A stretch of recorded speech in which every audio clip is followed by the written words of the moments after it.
ఓం నమః శివాయ. ఓం నమో నారాయణాయ.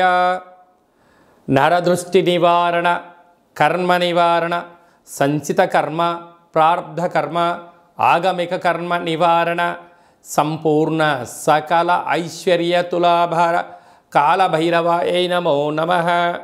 ఓం అతిక్రూర మహాకాయ కల్పాంతర దహనోపమ శ్రీ కాళభైరవ దేవత అనుగ్రహ ఫల ప్రసాద సిద్ధిరస్తు తదాస్తు.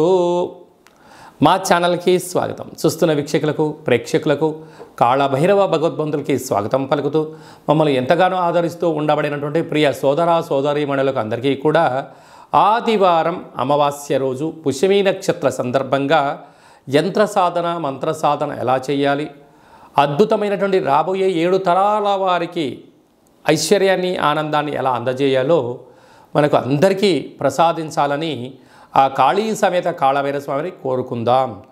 1/8/2024 నుండి 31/8/24 వరకు పుట్టినటువంటి వారందరికీ కూడా ముందస్తుగా జన్మదిన శుభాకాంక్షలు. గతంలో వివాహం చేసుకున్న వారికి వివాహ వార్షికోత్సవ శుభాకాంక్షలు. ద్వాదశ రాశుల్లో గ్రహ గమనాన్ని ఒకసారి వీక్షింపచేద్దాం. వృషభ రాశిలో కుజుడు మరియు గురు సంచార స్థితి, కర్కాటక రాశిలో రవి సంచార స్థితి, సింహరాశిలో బుధ శుక్ర సంచార స్థితి, కన్యరాశిలో కేతు సంచార స్థితి, కుంభరాశిలో శని భగవానుడు వక్రగమన సంచార స్థితి, మీనరాశిలో రాహు సంచార స్థితితో ద్వాదశ రాశుల్లో గ్రహ గమనాలు ఈ విధంగా ఉన్నాయి. వృషభ రాశి వారు కాళ అమావాస్య కాళాష్టమి రోజున ఎలాంటి విధులను పాటించాలో ఈ వీడియోలో సవివరంగా, సంపూర్ణంగా, గుప్తంగా తెలుసుకుందాం. వృషభ రాశిలో ఏ నక్షత్రాలు వస్తాయి అనగా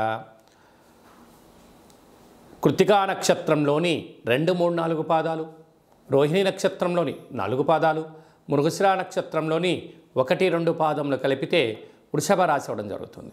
చాలామందికి పుట్టినటువంటి కాల సమయంలో డేటా ఆఫ్ బర్త్లో లేనటువంటి కారణం వలన పేరు యొక్క మొదటి అక్షరాన్ని అనుసరిస్తూ రాశిని తెలుసుకునే ప్రయత్నం చేద్దాం.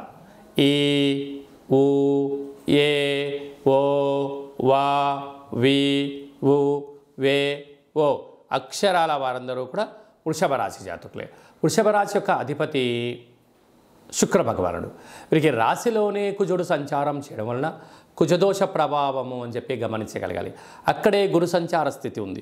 గురువు శత్రుస్థానంలో సంచారం చేయడం వలన ఈ ఆదివారం అమావాస్య, ఈ కాళ అమావాస్య, ఈ యొక్క అష్టమి తిథి యందున తప్పక వీళ్ళు కాళభైరవ నామ స్మరణ, తెల్ల జిల్లేడు వృక్షం దగ్గర దీపము, తెల్ల జిల్లేడు యొక్క వృక్షం యొక్క వేరును తీసుకొని వచ్చి సింధూరాన్ని పూసి ఒక గణపతి హోమాన్ని చేసుకొని ఇంట్లో పెట్టుకోగలిగినట్లయితే మీకు రాబోయేటువంటి 7 తరాల వారికి ఆనంద సిద్ధి, ఐశ్వర్య సిద్ధి, అమృత సిద్ధి, కనక వర్ష సిద్ధి అనేటువంటి అనేక రకాల శక్తులు మీకు సిద్ధింపచేసి విద్యార్థులకు ఉన్నతమైన ప్రపంచం, ఉద్యోగస్తులకు తిరుగులేని ఉద్యోగాలు, వ్యాపారస్తులకు తిరుగులేని రాజ్యాధికారాలు, అలాగా వారు ఏదైతే అనుకుంటారో అన్నిటినూ కూడా ఆ శ్వేతార్క వరసిద్ధి మహాగణేశ వారు సిద్ధింపచేయడం, కాళభైరవ స్వామి యొక్క స్మరణ, కాళభైరవ స్వామి యొక్క ధ్యానము మీకు యోగాన్ని, ఆనందాన్ని కట్టబెడుతుందని చెప్పి గమనించగలగాలి.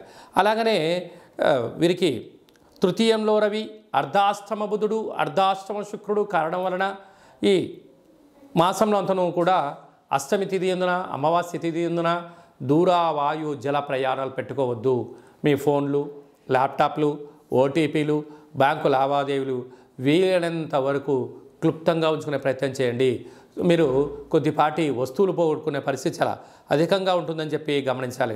హోటల్ వ్యాపారస్తులు, స్వయం వృత్తులు, సేవా రంగాలు, గృహ భవన నిర్మాణ కార్యక్రమం చేసేవారు, వ్యవసాయ సోదరీమణులు, ప్రభుత్వ ఉద్యోగంలో ఉండబడిన వారందరూ కూడా ఎన్నో జాగ్రత్తలు అవసరమని చెప్పి జ్యోతిర్విజ్ఞానం తెలియచేస్తుంది.